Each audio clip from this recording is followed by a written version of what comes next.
it's. I was happy to see some of our guys have positive results individually today for confidence reasons. We're still trying to become a team. We're not there yet. I think we're in a better place than what we were a month ago or whenever that Florida State game was. We were a dysfunctional group then. We're still not a team. We're still a group of individuals that are trying to figure out how to become a team. Positive signs are that I see some guys that are owning the moment, not happy with the results that we've had, to stay positive, but start kind of dragging guys into doing things better.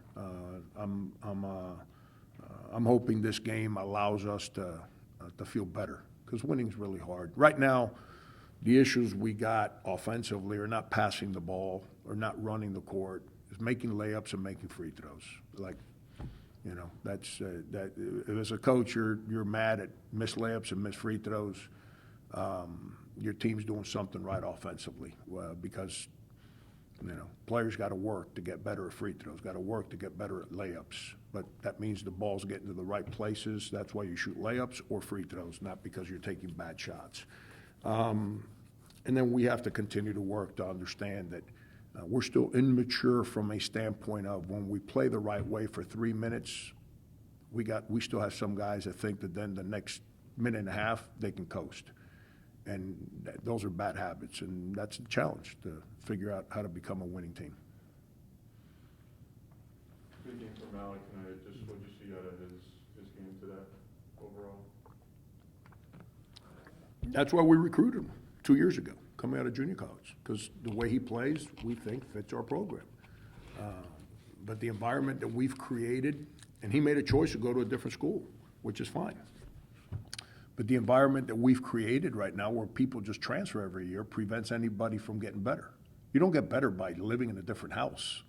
You get better by buckling in and embracing the rules and the personality of your house. That's how you get better. You don't get better by being in my Algebra 1 class for a week and then transferring to another school and taking algebra, pre-algebra with a different teacher. That's not how you get better. You get better by digging your feet in and growing, and he's bounced around. So unfortunately, with that bouncing comes lack of improvement. Lack of improvement comes frustration because you don't get results as a player. So I have not been happy with our center spot for a while.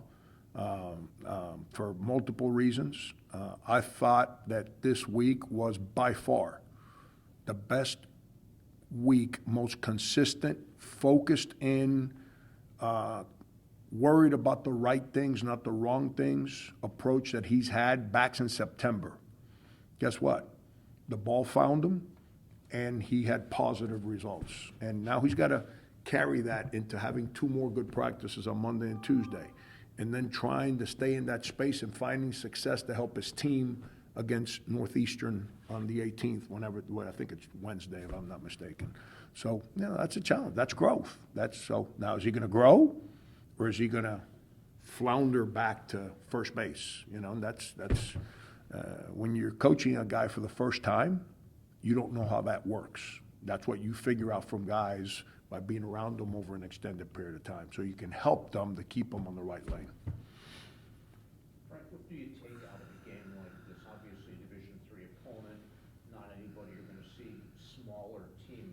I saw you ran some zone, you ran some man, you did a lot of different things. Is it valuable for you to watch the tape and see what, you know, the different things you did? One thing, Howard, on that point, I think this is an awesome thing, man.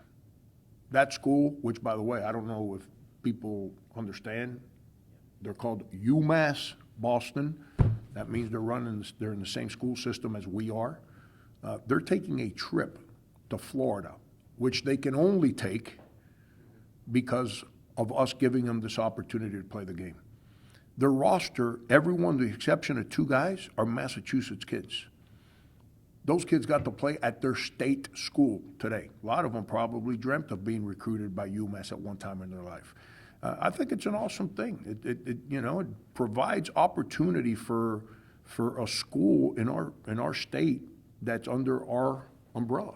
And you know, from a basketball standpoint, whether we play the Los Angeles Lakers or UMass Boston is not the challenge. The challenge is, do we understand who we need to be for us to be good?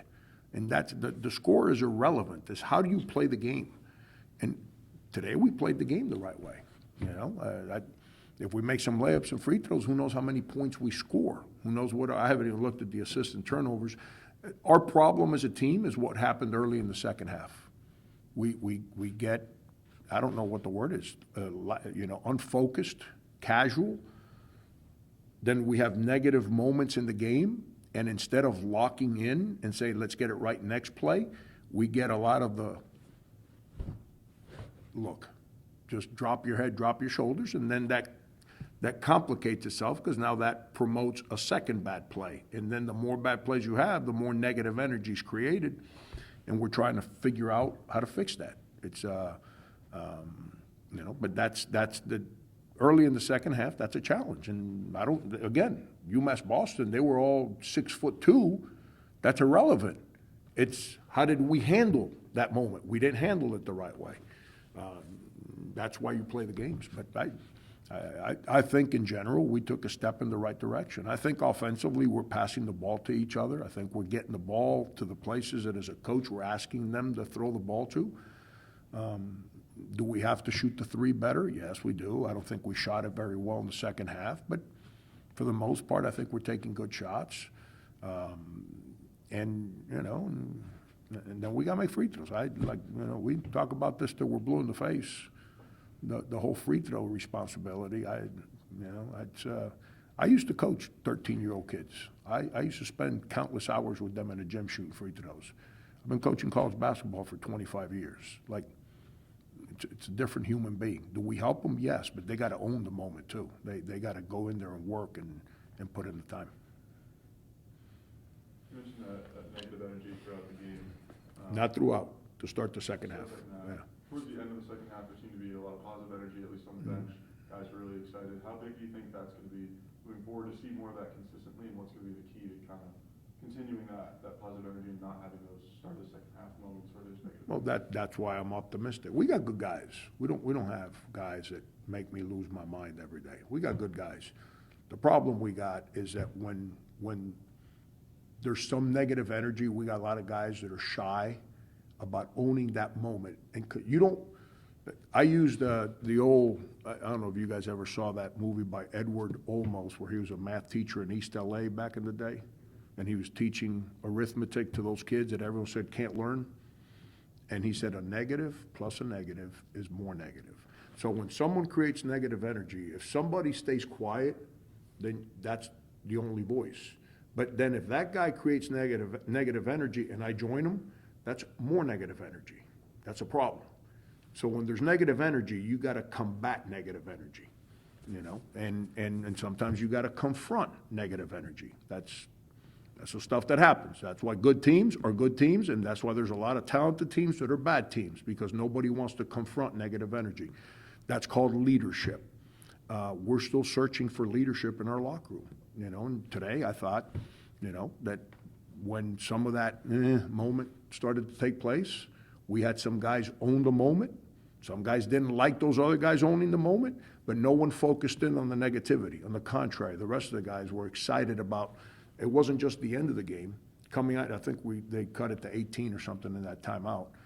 Coming out of the timeout, they were engaged for the next play and to celebrate their teammate that was doing something the right way.